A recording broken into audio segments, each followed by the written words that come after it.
Good morning, everybody. I am pleased to call to order the February 3rd, 2022 meeting of the Montgomery County Board of Commissioners. Note the presence of all three commissioners.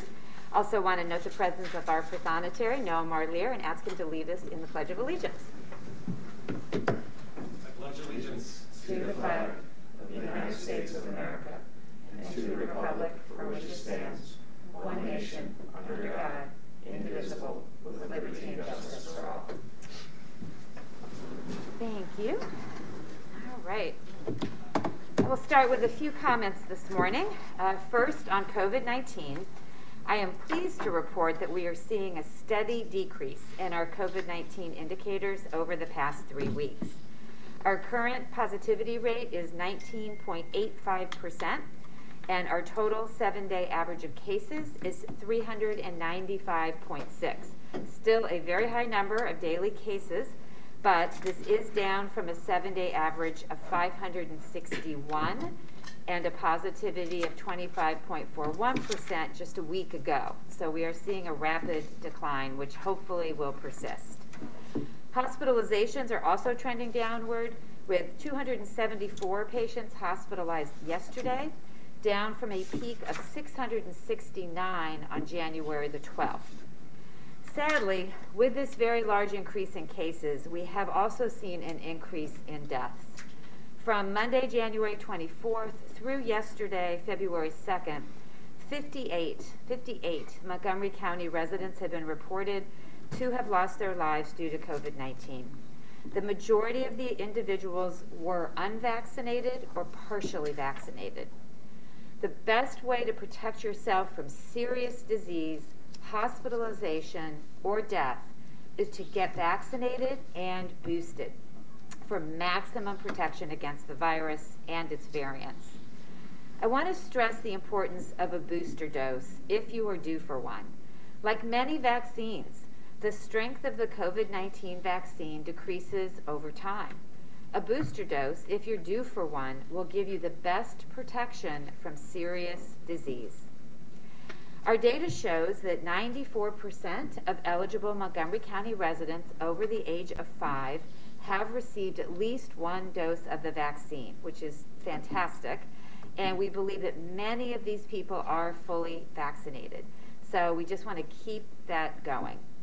We have plenty of vaccine supply, and we encourage anyone who's unvaccinated to simply walk in to any one of our clinics. You do not need an appointment.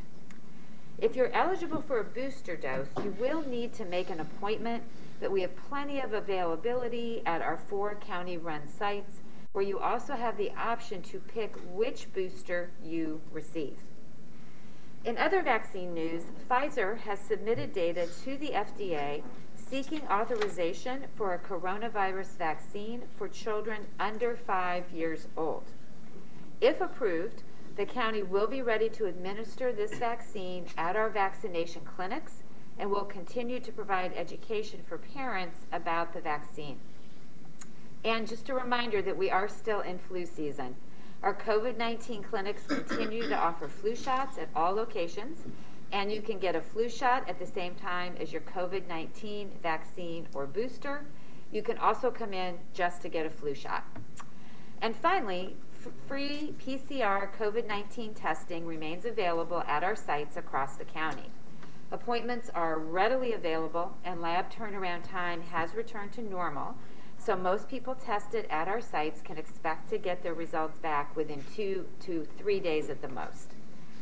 Free rapid at-home COVID-19 test kits are available to order at covidtests.gov, covidtests.gov, and I urge every household to take advantage of this free offer so that you have some tests on hand if you need one. We continue to urge everyone who's eligible to get vaccinated. If you're due for a booster, please get that booster. Wear a high-quality mask indoors and keep gathering small and limited to vaccinated individuals, and if you can, outdoors. Now, February is Heart Health Month, and the first Friday in February, which is tomorrow, is known as Wear Red Day. People across the country wear red to raise awareness for heart disease and encourage family and friends to learn the basics of good heart health. So wear red tomorrow, February 4th, and help start a good conversation and raise awareness for American Heart Month. Our Office of Health and Human Services will be sharing heart health tips, including recipes, on their social media accounts all month. You can follow them at HHS Montco PA, that's HHS Montco PA, on Facebook, Twitter, and Instagram to join in the conversation. Heart disease remains a leading cause of death in the United States, but there's a lot you can do to prevent it.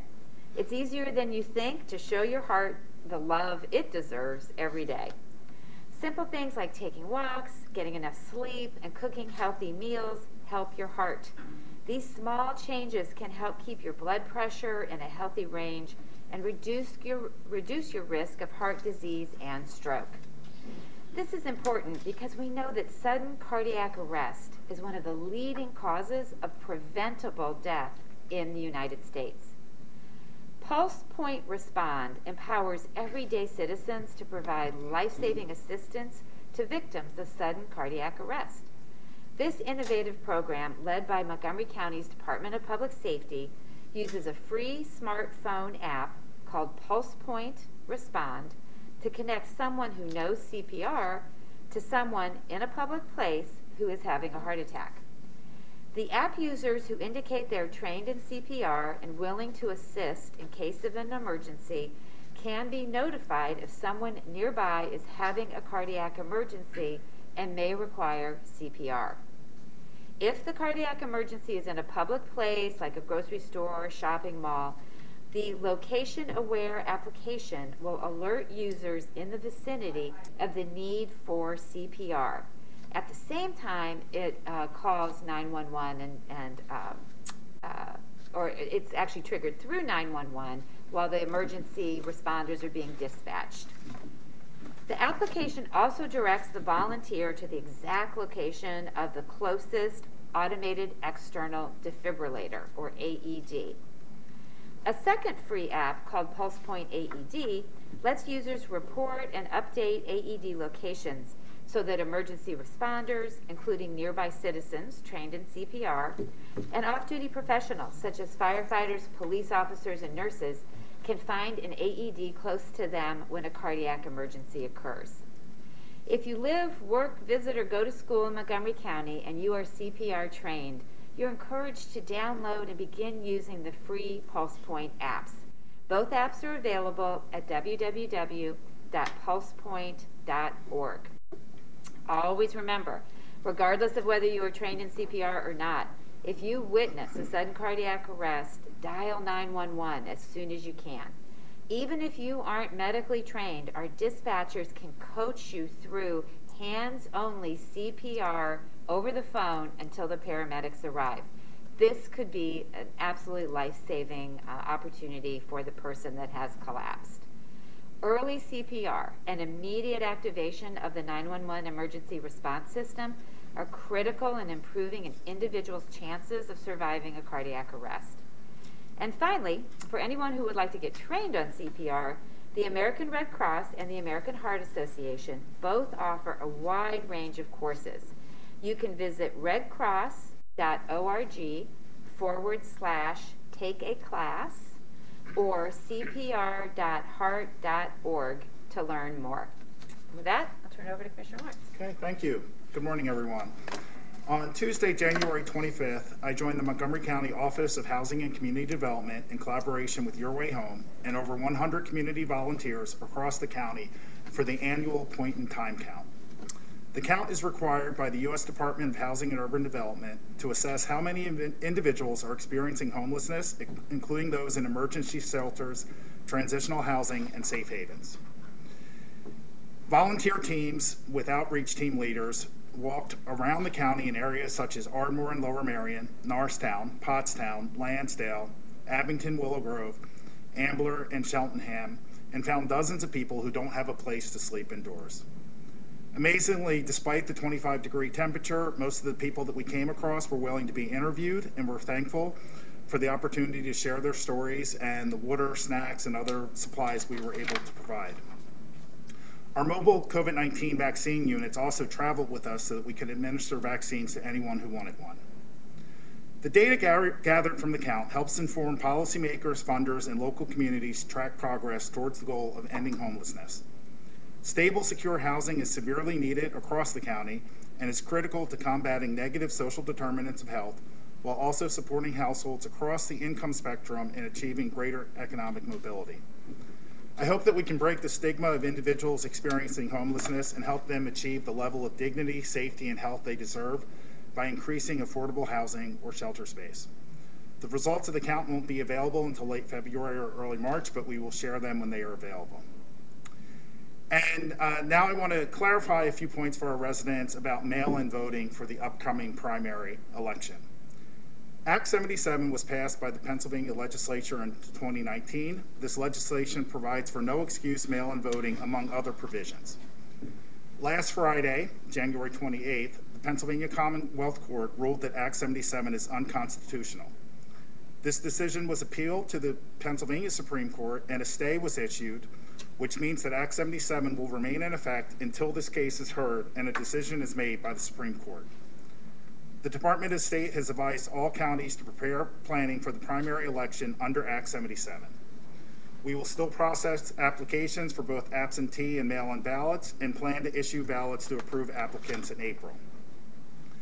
All voters who would like to vote by mail in 2022 need to complete an application, even if they have voted by mail in the past. You can visit the Voter Services website at www.montcopa.org/vote-by-mail to apply online, download an application to mail, or make a request to have an application mailed to your home. Montgomery County Voter Services has already begun to send mail-in ballot applications to voters who are on the annual mailing list. If you receive an application and are no longer interested in voting by mail, you can disregard the application or sign the declaration on the front of the letter to indicate that you no longer want to be on the annual application mailing list. And of course, if you want to vote in person, things will proceed as they always have. And if you have any questions, please visit www.montcopa.org or contact Voter Services at 610-278-3280. And finally, between the COVID-19 pandemic and the continued after effects from Hurricane Ida, food insecurity has risen steadily in the county over the past year, and it keeps our food banks struggling to keep up with the demand. If you are able, please consider donating to the Montco Anti-Hunger Network, a network of 47 food pantries serving over 60,000 individuals in our county. They are asking for monetary donations so they can buy and distribute food resources throughout the county wherever they are needed most. And to donate, you can visit www.montcoantihunger.org. Thank you. Actually, you would like to provide comments? Yeah. Thank you. Good morning, everyone. I'd also like to provide some comments on the recent ruling from the Pennsylvania Commonwealth Court regarding Act 77, the mail-in voting legislation that was passed in 2019. It's well known that for well over 2 years I've been talking about the unconstitutionality related to Act 77 and the way it was passed. And that's the reason why I'm the only county commissioner in the entire Commonwealth of Pennsylvania to oppose certifying the election results. I recognize that the election was being conducted under unconstitutional voting guidelines. And I opposed the certification in the primary of 2020, well before anybody was talking about irregularities in voting, the general election of 2020, but also the primary of 2021, and this past general election in 2021. And now that there's been a ruling made by the Commonwealth Court, I hope this shows the state legislature the urgency to right this wrong and make sure we have real election reform passed in Harrisburg that's done the proper way and the legal way. Act 77 has definitely torn apart the faith and confidence that the citizens of Pennsylvania have in the integrity of our elections, and I hope this is an example that moving forward we make this right. So again, I'll continue to be a voice for people that have these concerns related to mail-in voting and the entire mess that revolves around Act 77. Thank you. All right, we'll move on to public comment on matters appearing on today's agenda. Ms. Co-Francisco. We do have 3 folks ready to provide general public comment. Okay, great. Solicitor Stein, did you want to read the rules? Certainly. Morning. All speakers who are physically present should sign into the meeting sheet available at the back of the room. or virtual should raise their hand as Ms. Cofrancisco indicates. All speakers should come to the podium if they are physically able. If they are in person, speakers should identify themselves by name and municipality. All public comments must be relevant or germane to county business. Under the law, this means that the subject matter of all comments must be limited to items or issues which are currently before the Commissioners for consideration, or which may come before the Commissioners for consideration at a future meeting. Whether a matter is germane to county business is a determination to be made by the county solicitor. Profane, slanderous, or discriminatory language or comments will not be tolerated in accordance with the county's non-discrimination policy. A time limit of 2 minutes will be monitored, and county staff will respectfully request speakers to conclude their comments if the speaker goes beyond the time allotted. The board is not required to respond to public comments during the course of the meeting, so the public is reminded that this is not an opportunity for dialogue or questions and answers. The board chair may direct appropriate county staff to follow up on any questions or additional comments after the meeting. Disruptive behavior, including, but not limited to, yelling from the seats, arguing whether a matter is germane to county business once the solicitor has made a determination of such, refusing to yield the floor once time has elapsed and being requested to sit down, or otherwise attempting to disrupt the meeting shall be grounds for removal or muting from the meeting without further admonishment or warning. As always, the Commissioners welcome written correspondence, comments, and feedbacks at commissioners@montgopa.org.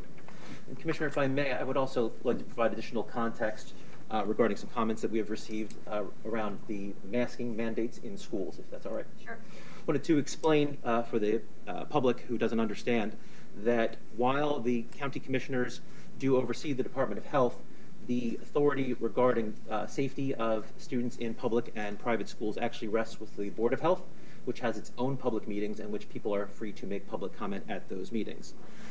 In addition, all schools currently requiring masking, that requirement is done at the school board level.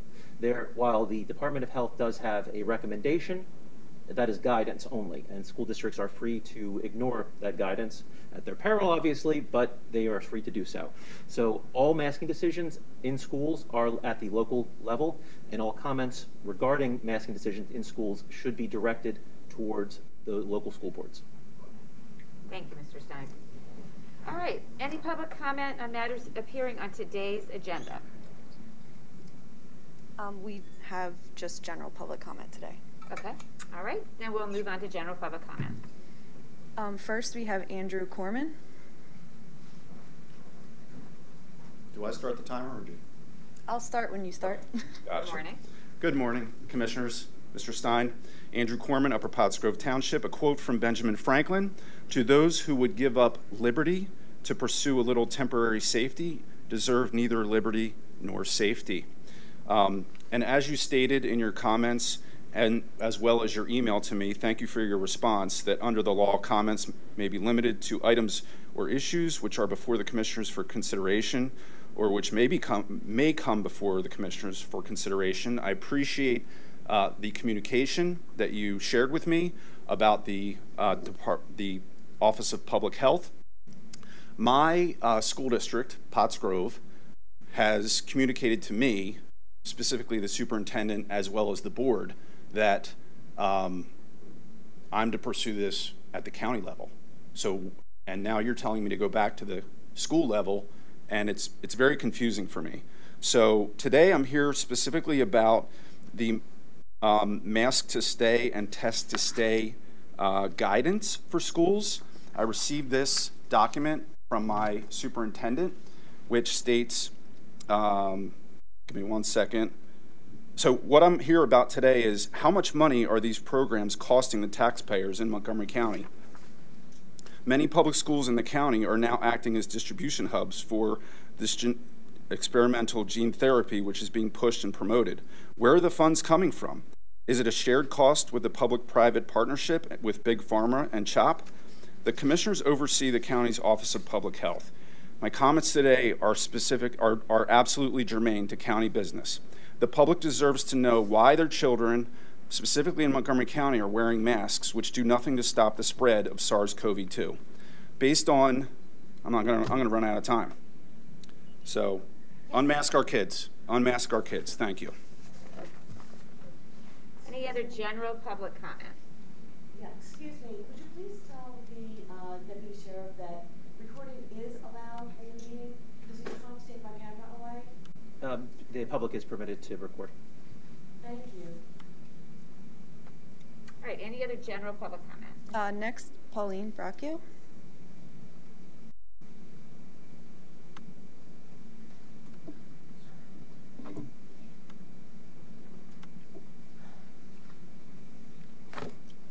Good morning.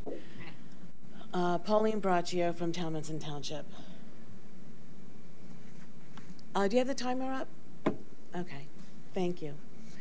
There's a couple of things here. Okay. Sorry, we're just having a technical issue. Yeah, let's just wait a second, please. Yeah, I'll wait because I like to see how much time I'm running out of. Sorry about that. No problem.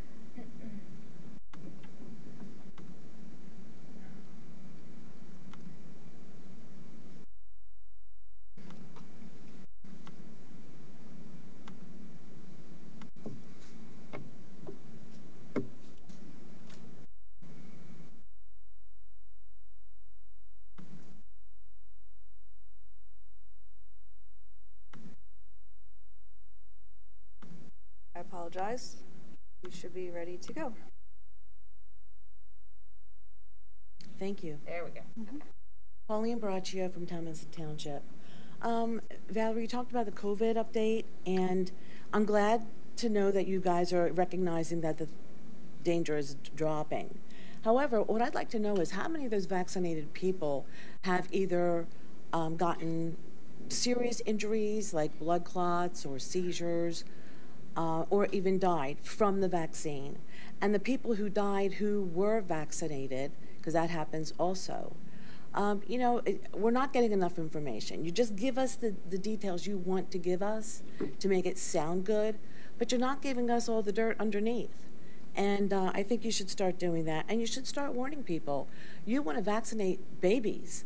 I mean, that's insane, truly insane, because they don't need it. And that's already been established.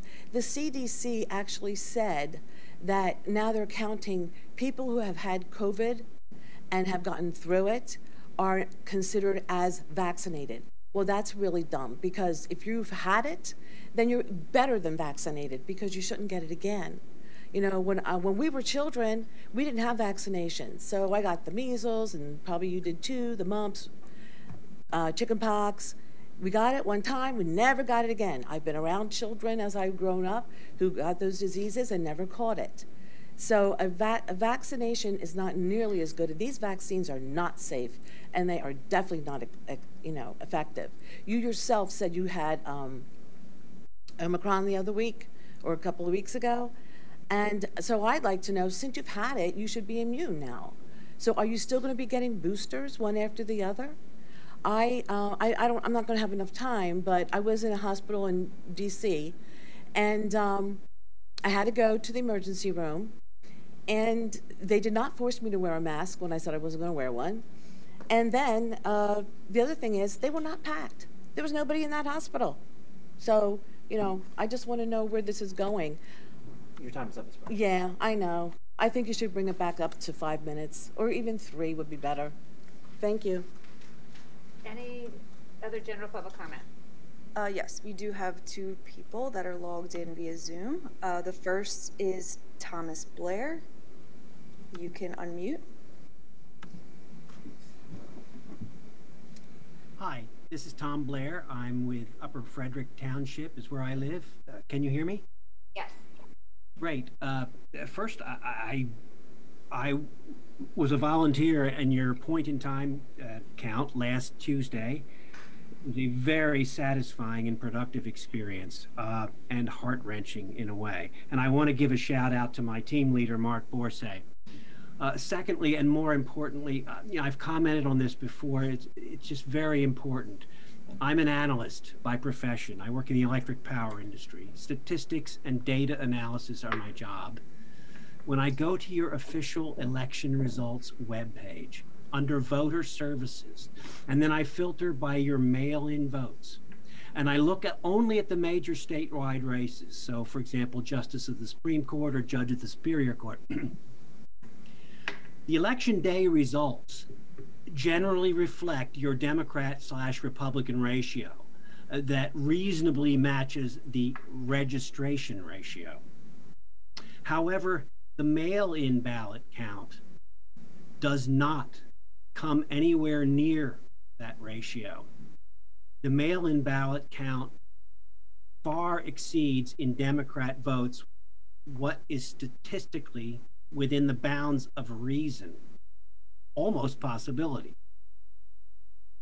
You have a problem with the integrity of your elections in regards to mail-in ballots. Furthermore, the mail-in voting system is designed in such a way that it's all but impossible to discern certain types of fraud, like harvesting. And hopefully, this should be of concern to any person who cares about our integrity of our elections, regardless of your party. And I hope it's of concern to all three of you. Thank you very much. Okay, thank you. We do have one additional person online, Barb Furman. You can now unmute.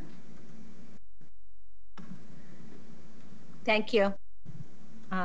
Barb Furman, New Hanover Township. On this first and third Thursday, I watched the business of our county commissioners, and I do not agree with the direction of our 63 municipalities. Unconstitutional mail-in ballots with ballots counted at a vote counting center, not the 401 precincts. Mandates and directives by commissioners now being continuously questioned by doctors in study after study. Now a large Johns Hopkins study has chronicled the feckless effect of lockdowns and closures. All mitigation efforts from the spring 2020 to now has produced a whopping 0.2% mortality gain, destruction of small business, and more social costs. Just give the peasants more government money. 350% increase in speech problems in children, dental issues, dermatological issues, on and on because of masking. Stop the mandates and let Montco thrive.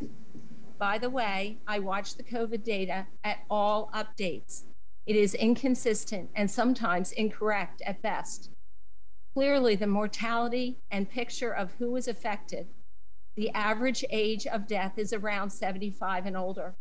Children are not getting seriously ill, yet most of the elderly with up to as many 4 comorbidities as CDC director reports die alone because the authorities tell us that is best. So they say mask children up just because their grandparents who are isolated might die. And so we can all be miserable. Misery loves company. The new Montco slogan. Thank you. That concludes our public comment. Okay.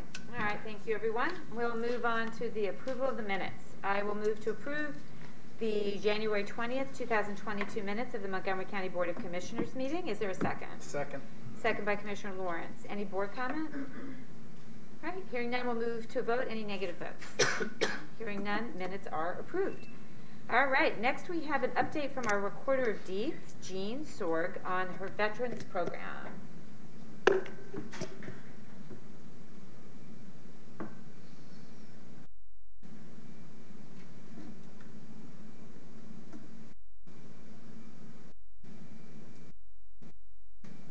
Good morning, everyone. Thank you so much, Commissioners, for having me on. My name, for those who don't know, is Jeanne Sorg. I'm Montgomery County's Recorder of Deeds. And this last year, I finished up nearly 2 years as the president of the Pennsylvania Recorder of Deeds Association.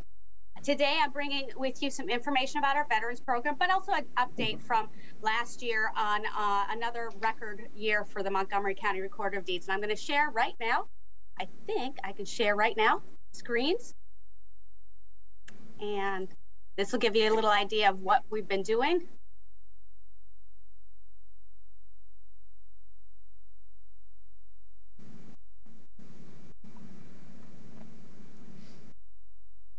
All right, so here's a little bit about what's been going on this last year. Last year, we had, like I said, another record year.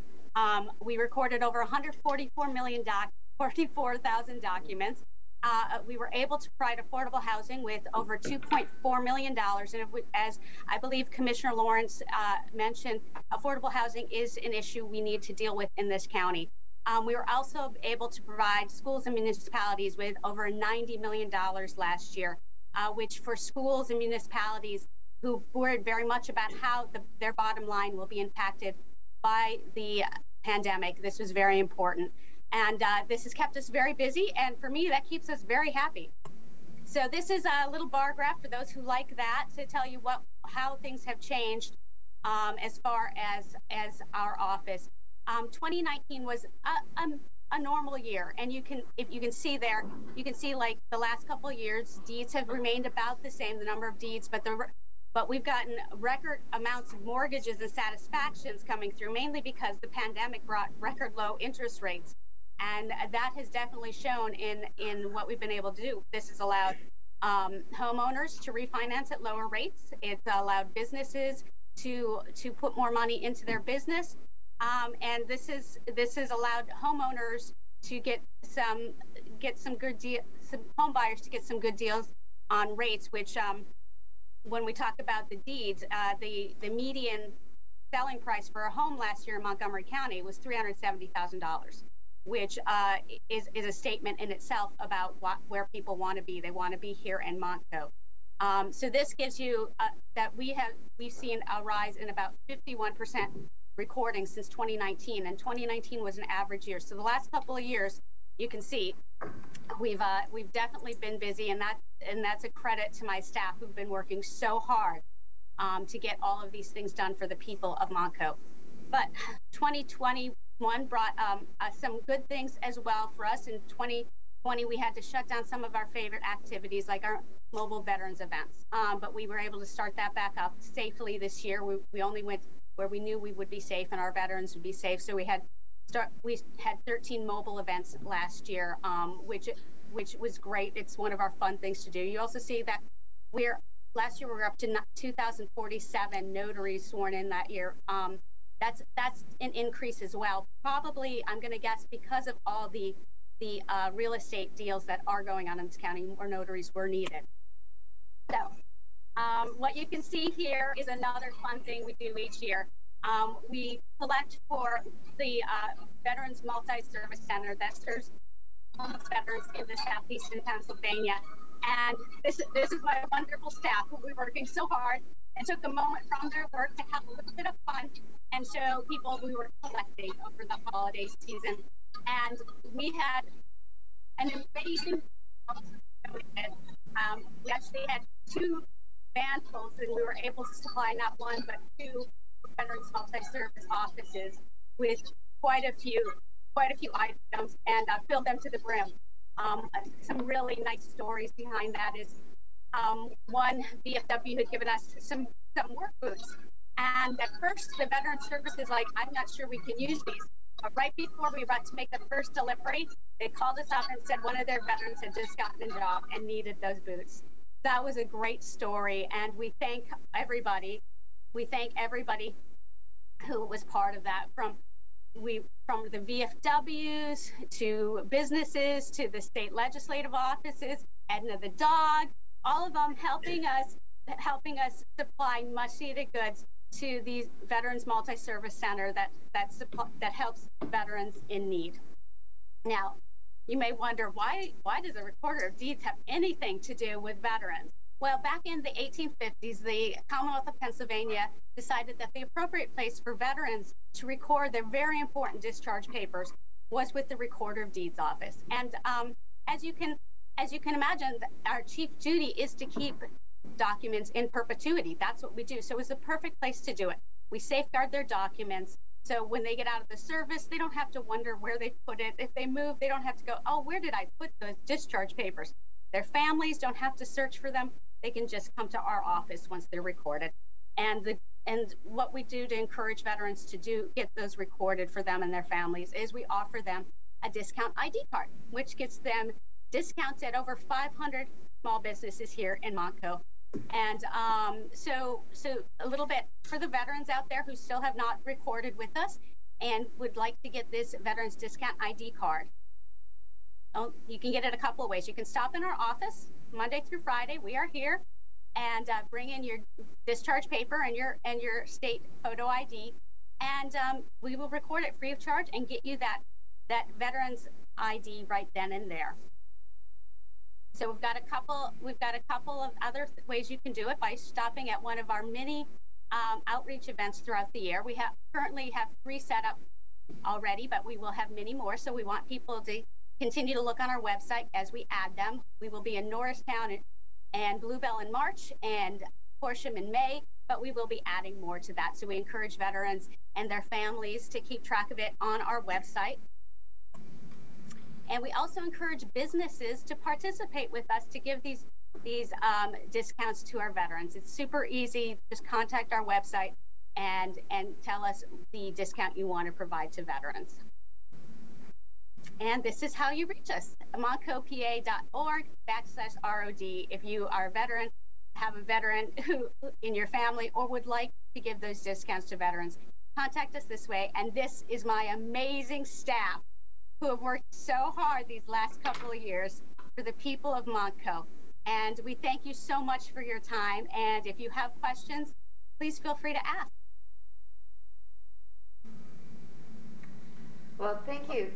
Thank you so much for that great update. And I just want to thank you and your staff. You know, you pivoted so quickly when this pandemic hit, and you figured out how to get open and stay open, because the volume in your office was extraordinary, as you've shared with us. And I just know that you really went the extra mile time and time again. I'm grateful for your leadership and for the hard work that all of your staff put in.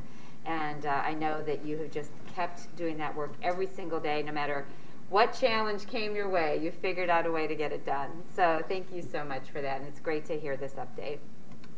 Thank you. Thank you for the incredible update. Thank you for the past 2 years. As the chair said, you guys never shut down. You always looked and became creative. I know with your outreach boxes and everything else. And I know you literally record deeds yourself as well. But my question is, are you still planking at the veterans events? And what is your record for the plank? Okay, so I'm going to throw Jamie from Veterans Affairs under the bus. I was at an event with him last year, and he wouldn't plank. I think he was scared.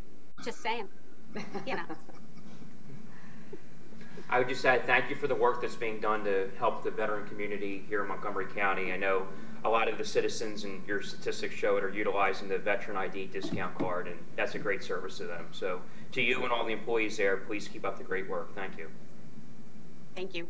And I meant to call out Ryan, not Jamie. Jamie, I am so sorry. It was Ryan who would not plank with me. Oh my gosh. Maybe you can come to a commissioners meeting and we can do it here. Sure. All right, take care. Thank you. All right. Next, Mr. Edmund, we have an authorization to enter into reimbursement agreements with PECO and Verizon for the Ridge Pike Improvement Project, Section D. Yes, good morning, Commissioners. Thank you for your time today. This action before you is related to Section D of the Ridge Pike project. I do not have a map today, but Section D is the section closest to Philadelphia. It runs from Crescent Avenue to the Philadelphia line at Northwestern. And Crescent may not be a street that many people think of, but Church Road, Harts Lane, it's just west of there by a couple hundred feet. So that's the area that we're talking about. And we are getting ready to go to construction here early this year. So we're buttoning everything up and making sure that all of our agreements and other things are taken care of so that we have no problems when we're in construction. So the short story here is that PECO and Verizon own a lot of poles along the corridor that need to be moved. The ones with documented rights to be in the right-of-way are the ones that require reimbursement to the companies. And so, therefore, we have been working with PECO and Verizon on reimbursement agreements to pay them back for those eligible costs for moving those eligible poles. So what you're looking at are 2 reimbursement agreements today, one with Verizon for $20,632.86. That represents a portion of the cost to perform the relocation of 21 different utility poles and anchors throughout the corridor. And that's just the ones that Verizon owns. PECO owns a lot more. And there's also a reimbursement agreement here on your agenda for $883,635.71, which represents a portion of the costs required to perform the relocation of 36 utility poles, the installation of 4 new poles, and the removal of 1 pole. So just for some context, these poles and relocations have, and the amounts have been reviewed and approved by Gannett Fleming and the county's Roads and Bridges Department. County staff and the utilities prepared the reimbursement agreement documents using a PennDOT template that everyone is comfortable with. That document ultimately was reviewed by PennDOT and PECO and Verizon and even our own solicitor. And PECO and Verizon have already signed these documents, so they've already entered into them. All that's left is for you as the commissioners to authorize the agreements and then to sign them yourselves. So thank you very much for your time. Happy to answer any questions. Thank you, Mr. Edmund. I will move that the proper county officials, in accordance with the authority conferred by law, subject to the approval of the county solicitor, are hereby authorized to enter into a reimbursement agreement with Verizon to provide reimbursement to Verizon in the amount of $20,632.86 for costs associated with the Ridge Pike project, Section D.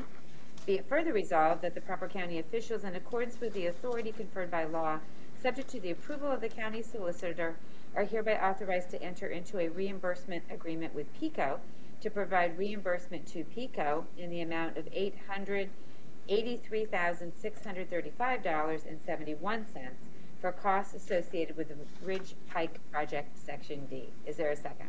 Second. Second by Commissioner Lawrence. Any board comment? I just have a question for Mr. Edmund. Yes, Mr. Edmund. Do you know if Whitemarsh Township plans on having any of the community meetings revolving the construction project for Phase D, how they did in the past with the overall project? Yes, actually, we are targeting a early to mid-April public meeting here at the county staff level. We're going to be organizing that, and that will give members of the public, maybe property owners and homeowners who live along the corridor, the opportunity to meet our construction team, which is our contractor, our construction managers, construction inspectors, and that way, if they have any questions about, like, will my driveway be blocked, we can answer those there in person and in real time. You know, if they're worried about detours or traffic restrictions, they can learn about those, know when certain parts of the project are supposed to be under construction. So yes, we're going to spearhead that, and it will be in Whitemarsh somewhere. We're still working on the details, and it will be in early to mid-April. Okay, great. I know the residents appreciate that, so I'm happy to hear it. All right. Hearing no additional comments, we'll move to a vote. Are there any negative votes? Hearing none, motion carries. Thank you, Mr. Edmund. All right, Mr. France, authorization of municipal planning assistance contracts. Good morning, Commissioners, and thank you. We have another batch of community planning assistance contracts, I think our largest yet. These are very popular around the turn of the year as we renew many of our existing contracts. We have 35 existing contracts in the county with municipalities right now, plus 4 regional planning contracts. The ones before you today start with 4 municipalities and 1 region. And this is, as I always stated, the best deal in planning in the county. We do subsidize the cost for 50% with the municipality or region paying the other 50%. I'm going to begin with Lower Frederick, who we're very excited to announce also adopted their brand new comprehensive plan earlier this week, which county planning staff and community planners worked for them to do that. And so this contract will work on implementing the recommendations from that plan along with general services. And as with all of these renewals, they begin January 1st, 2022 and expire December 31st, 2024 for a period of 3 years. Following Lower Frederick, we also have Upper Gwynedd, who also adopted a new comprehensive plan last year, so we're implementing that with general services. The cost for Upper Gwynedd is a total of $68,544, with the municipality paying $34,272. And I'll backtrack on Lower Frederick because I didn't announce their totals. That contract costs $57,834, with the municipal portion being $28,917. Moving to Marlboro Township, that contract is also 3 years, and we'll be addressing a heavy industrial quarry ordinance coming up, providing grant assistance, a parking study for Sumneytown, and general services. That contract total cost is $62,118, and the municipal cost is $31,059. And then our final municipality is Lansdale Borough. They are going to be working on a sign ordinance update, a railroad plaza redesign, implementing the Lansdale 2040 comprehensive plan, Moyers Road Park parking and circulation study, and general services. Lots going on in Lansdale. That total contract is $141,372, with the municipal cost being $70,133. $686. And then our fifth item is actually for the Indian Valley Regional Planning Commission. This regional planning group comprises Franconia, Lower Salford, Salford, and Upper Salford, along with the boroughs of Souderton and Telford. And it is also a 3-year contract. The total cost is $96,390, with the local share being $48,195. We'll be providing operational support, regional plan and implementation agreement updates, and planning and zoning assistance for the region. The resolution is before you to approve these contracts. Thank you, Mr. France. I will move that the Montgomery County Commissioners hereby approve the contracts for municipal planning assistance outlined below and described by Mr. Scott France, Director of Planning, and the proper county officials are hereby authorized and directed to execute the same. Is there a second? Second. Second by Commissioner Lawrence. Any board comments? Hearing none, we'll move to a vote. Are there any negative votes? Hearing none, motion carries. And then we have a set of short-term contracts. Yes, we do. We have two short-term contracts for school districts in Montgomery County for our very popular school district planning assistance with enrollment projections. And with both of these, we will look at demographic trends, birth patterns, housing construction, housing sales activity, and other trends in order to create a model that projects enrollments over the next 10 years. The first one is for the Hatboro-Horsham School District, and we're proud to say this is our third study for that district, so it's been a very successful relationship. Our last study was in 2017, and while the model was correct in predicting a slight downturn in attendance, they did have a more significant drop-off in the past year, possibly COVID-related, but we'll be looking at that issue as well. So that contract will begin on March 1st, 2022, and run through June 6th of 2022. The total cost is $10,920. On short-term contracts, we subsidize 25%, so the district will be paying $8,190. Upper Moreland School District is a brand new district to this program, so this will be the first projection study that we've done for them, and looking forward to starting that relationship. This contract begins February 1st, 2022, and runs through May 9th of 2022. The total cost is $11,648, with the school district portion being $8,736. And that resolution is also before you. Thank you. I will move that the proper county officials, in accordance with the authority conferred by law, subject to the approval of the county solicitor, are hereby authorized to approve the short-term contracts for community planning assistance outlined below and is described by Mr. Scott France, Director of Planning. Is there a second? Second. Second by Commissioner Lawrence. Any board comment? Hearing none, we'll move to a vote. Are there any negative votes? Hearing none, motion carries. Thank you, Mr. France. Thank you very much. All right, Ms. Pardieu. Good morning. Good morning, Commissioners. You should have in front of you the final copy of the Commissioners' Department's personnel list.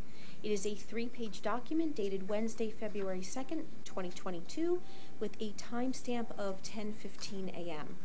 Of all positions have been reviewed and accounted for and are presented for consideration. Thank you. I will move to approve the February 3rd, 2022 personnel presentation as given by Director of Human Resources, Ms. Donna Pardieu, and to authorize the proper county officials to execute the same. Is there a second? Second. Second by Commissioner Lawrence. Any board comment? Hearing none, we'll move to a vote. Are there any negative votes? Hearing none, motion carries. Thank you. Ms. O'Malley, advertisements of a bid and RFPs.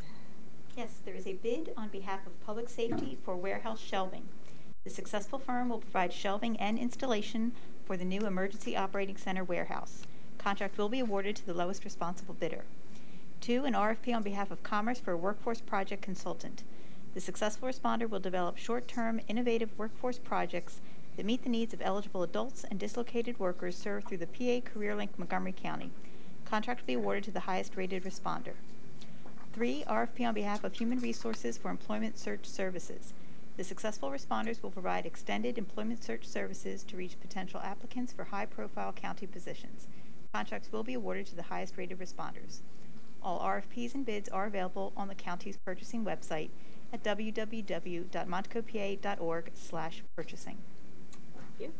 I will move to approve the preceding request for the advertisement of a bid and RFPs as described by the Deputy Chief Operating Officer, Ms. Barbara O'Malley, and to authorize the proper county officials to execute the same, subject to the approval of the county solicitor. Is there a second? Second. Second by Commissioner Lawrence. Any board comment?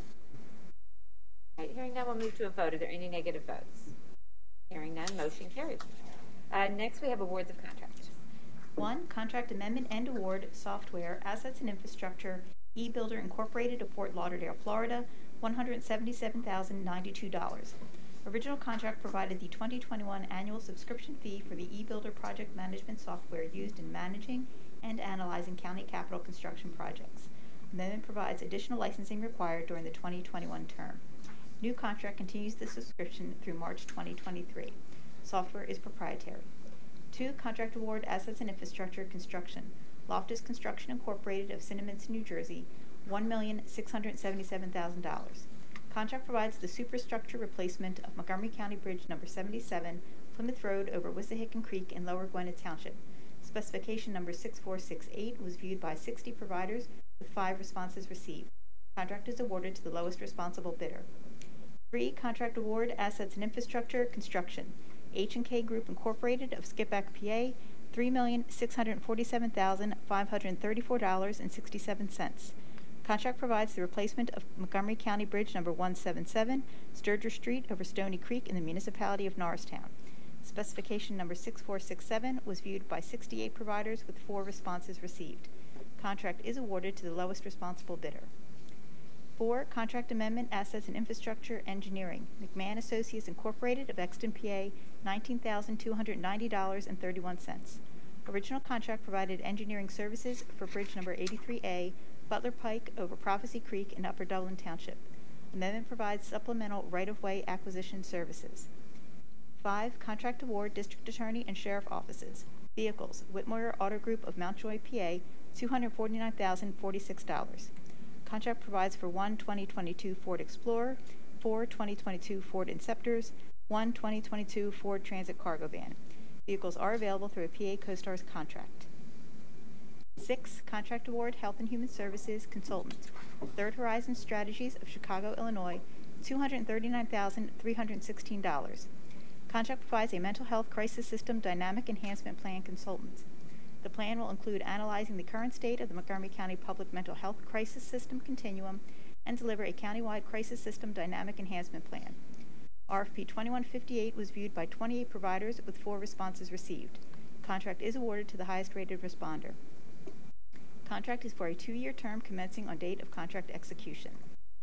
7, contract award, Health and Human Services, property acquisition, Resources for Human Development Incorporated, $2 million. Contract provides funds to obtain a property for the Supportive Transitional Housing Program. This program will serve Montgomery County residents with an immediate need of housing. The county will recover funds if property is not approved or utilized for supportive transitional housing. 8, contract renewal finance, software. OpenGov of Redwood City, California, $186,437. Contract provides support and maintenance for OpenGov budgeting software. Software is proprietary. 9, contract renewal, human resources consultant. Tryon Group of King of Prussia, PA, $218,000. Contract provides employee benefits consulting and administration services as per RFP 1913. This is the second of 3 optional annual renewals for the 2022 term.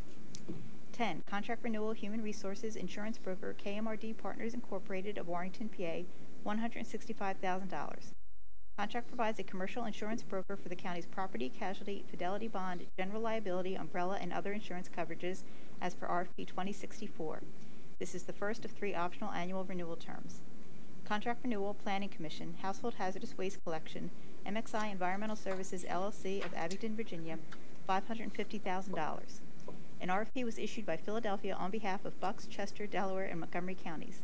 Contract provides household hazardous waste collection events throughout the county for the proposed cost schedule.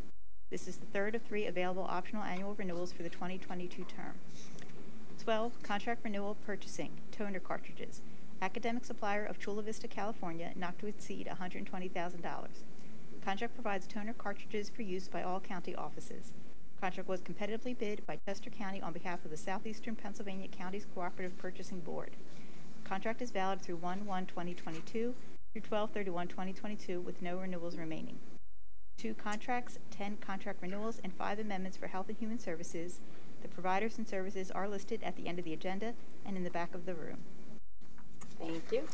I will move to approve the preceding awards and contract as described by the Deputy Chief Operating Officer, Ms. Barbara O'Malley, and to authorize the proper county officials to execute the same, subject to the approval of the county solicitor. Is there a second? Second. Second by Commissioner Lawrence. Any board comment? Hearing none, we'll move to a vote. Are there any negative votes? Hearing none, motion carries. Next, we have awards of contract under emergency procurement for Hurricane Ida. Yes. 1, response equipment, assets, and infrastructure, Deere and Company of Cary, North Carolina, $63,224.12. Contract provides a John Deere compact utility tractor to replace the unit at Central Perkiomen Valley Park damaged during Hurricane Ida. Equipment is available through a PA state contract. 2, response services amendment, assets and infrastructure, bridge rehab, Loftus Construction Incorporated of Solderton, PA, $324,290. Original contract provided bridge construction and rehabilitation for the Stone Arch Bridge at our historic site, Sunrise Mill, as per specification number 6440. Amendment provides construction repairs necessary due to Hurricane Ida damage. Response Services Amendment, Assets and Infrastructure, Engineering, Gannett Fleming Incorporated of Audubon, PA, $12,000. Original contract provided engineering, environmental permitting, and construction consultation for the rehabilitation of Old Nefa Road over Swamp Creek in Upper Frederick Township as per RFP 1920. Amendment provides additional engineering services required due to bridge damages that occurred during Hurricane Ida. 4, Response Services Amendment, Assets and Infrastructure, Inspection Services, McTish, Kunkel and Associates of Allentown, PA, $84,576.32.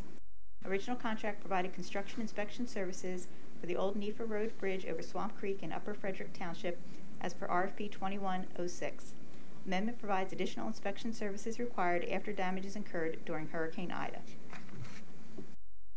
Thank you. I will move to approve the preceding awards of contract as described by the Deputy Chief Operating Officer, Ms. Barbara O'Malley, and to authorize the proper county officials to execute the same, subject to the approval of the county solicitor. Is there a second? Second. Second by Commissioner Lawrence. Any board comment? Hearing none, we'll move to a vote. Are there any negative votes? Hearing none, motion carries. Next, we have awards of contract for the Southeastern Pennsylvania Regional Task Force. 1, Contract Award, Network Services, Computing Technologies, LLC of Lehigh Valley, PA, $318,855. Contract provides cybersecurity and managed network security services for the Montgomery County Department of Public Safety.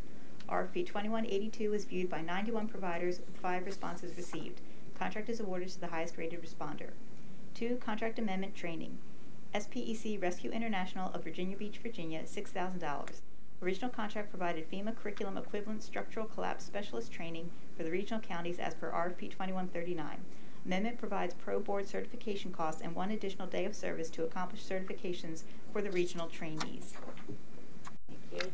I will move to approve the preceding awards of contract on behalf of the Southeast Pennsylvania Regional Task Force as described by the Deputy Chief Operating Officer, Ms. Barbara O'Malley, and to authorize the proper county officials to execute the same, subject to the approval of the county solicitor. Is there a second? Second. Second by Commissioner Lawrence. Any board comments? Hearing none, we'll move to a vote. Any negative votes? Hearing none, motion carries. Thank you. Any closing commissioner comments? No? Okay. Then I will announce that our next Board of Commissioners meeting will be held February 17th, 2022. And I will move to adjourn the February 3rd, 2022 meeting of the Montgomery County Board of Commissioners. Is there a second? Second. Second by Commissioner Lawrence. Any board comments? Hearing none, we'll move to a vote. Any negative votes? Meeting is adjourned, and we will move to Salary Board. Good morning.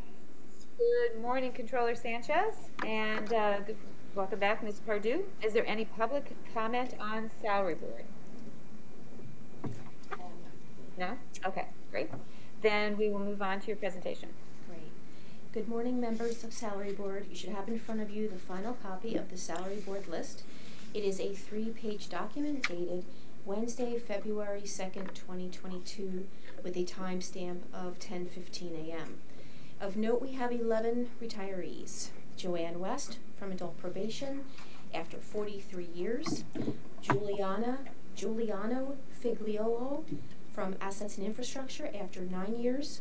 Curry Serrato from Board of Assessment after 15 years, Joanna McKinney from Board of Assessment after 26 years, Roseanne Weathers from Board of Assessment after 27 years, Shelley Camp from Courts after 15 years, Linda Cavallari from Courts after 6 years, Magdalena Deneen from Courts after 36 years, Chanel Pyatt from Courts after 18 years, Charles Delaney from the Health Department after 11 years, and John Dinolfi from Public Safety after 37 years.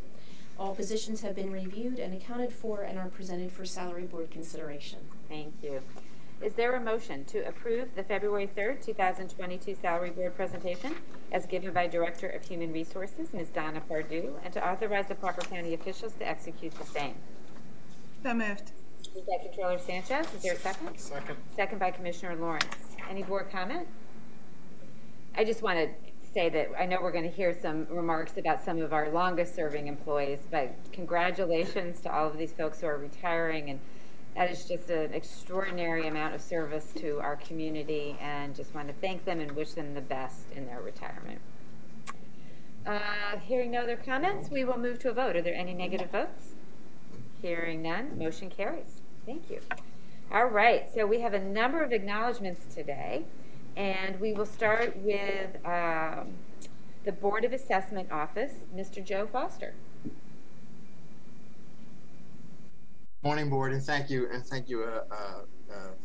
everyone for this opportunity. I just want to briefly make a few comments upon the fact that we are losing at the Board of Assessments several valued employees, not the least of which is Joanna McKenna, who just retired yesterday. Also, Carrie Serrato, who has the onerous task of arranging all of these meetings, and finally Roseanne Weathers, who is absolutely the runner of that department. She's the office manager, and she makes sure everything ticks on time. And just to give you an example of some of the responsibilities, last year in 2021, we added to the overall revenue of $493 million assessment dollars for a total of $62 billion assessment dollars. And all this goes through their hands. They figured out how to get it done, and along with the assessors. But I would just say this, Roseanne Weathers, she's been with the department for 27 years, and I was young then. So that's a very long time, and she has been a dedicated employee, as well as Joanna McKinnon and, of course, Carrie Serrato. I just want to take this opportunity to thank them for their service and thank them for their commitment to the county as well as the Board of Assessment, and to working so well with their colleagues over these many years. Thank you, Board. Thank you, Mr. Foster. All right, next we have Ms. Stephanie Landis on behalf of Joanne West of Adult Probation after 43 years. Good morning, Commissioners. Thank you for allowing me the opportunity to speak to honor Ms. Joanne West and her 43 years of employment with Montgomery County. When Joanne started, she was one of 5 female probation officers and the first woman of color. She is the longest tenured employee to work for the Adult Probation Department. At the time that Joanne was hired, men only supervised men and women only supervised women. Men were on call for weekends and were able to accrue 2 days of comp time for being on call. At that time, women were not permitted to be on call. Joanne and her colleagues worked to make things equitable and change some of the rules in probation where we had blended caseloads, and also women were also equal and able to receive comp time for being on call. Joanne has been a leader in our field and a catalyst for change. She leads by example and will always make time to speak with someone, regardless of how busy she may be. One of my favorite quotes from Joanne is that people need you when they need you and not when it's convenient for you. She treats everyone with dignity, grace, and respect, and she has conducted herself as the ultimate professional.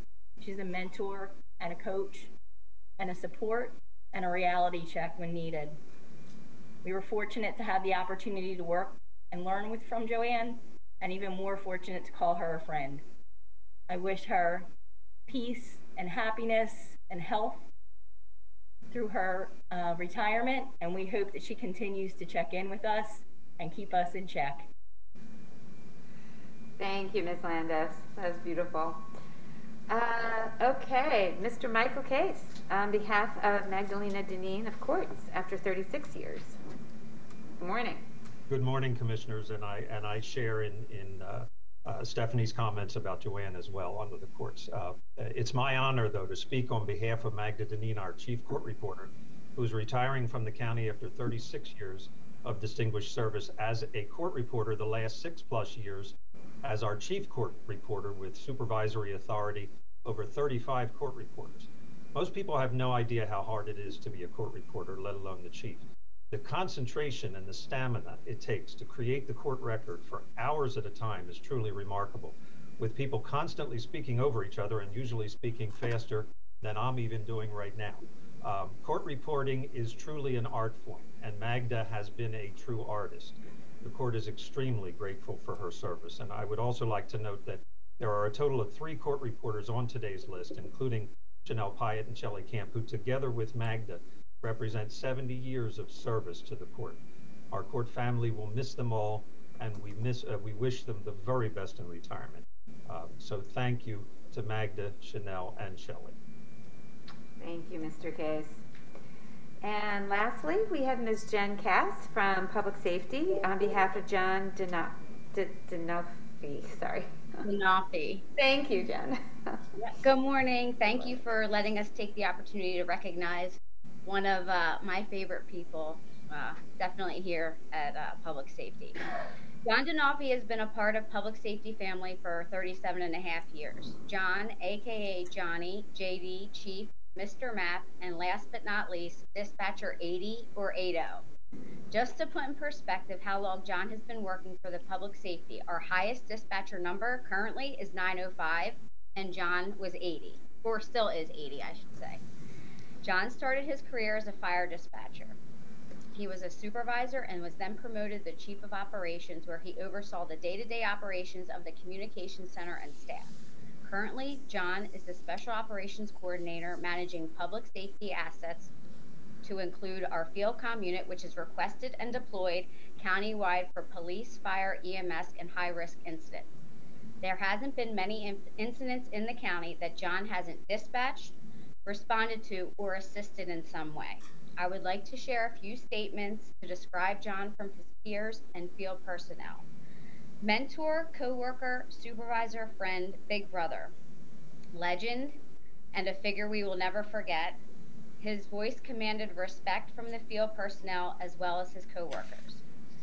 On a personal note, John, thank you for always being there for me personally and professionally, no matter what time of the day. You're one of a kind. We will miss you, Johnny. Congrats and best wishes. You deserve to relax. Thank you.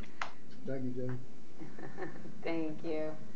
And again, we wish all of these retirees just a happy, secure, and a wonderfully enjoying retirement. And obviously very, very well deserved. So thanks, everybody. All right. Okay. All right. Then is there a motion to adjourn the February 3rd, 2022 meeting of the Montgomery County Salary Board? So moved. Moved by Controller Sanchez, seconded by Commissioner Lawrence. Any board comments? Hearing none, we'll move to a vote. Any negative vote? Hearing none, meeting is adjourned. Thanks, everybody.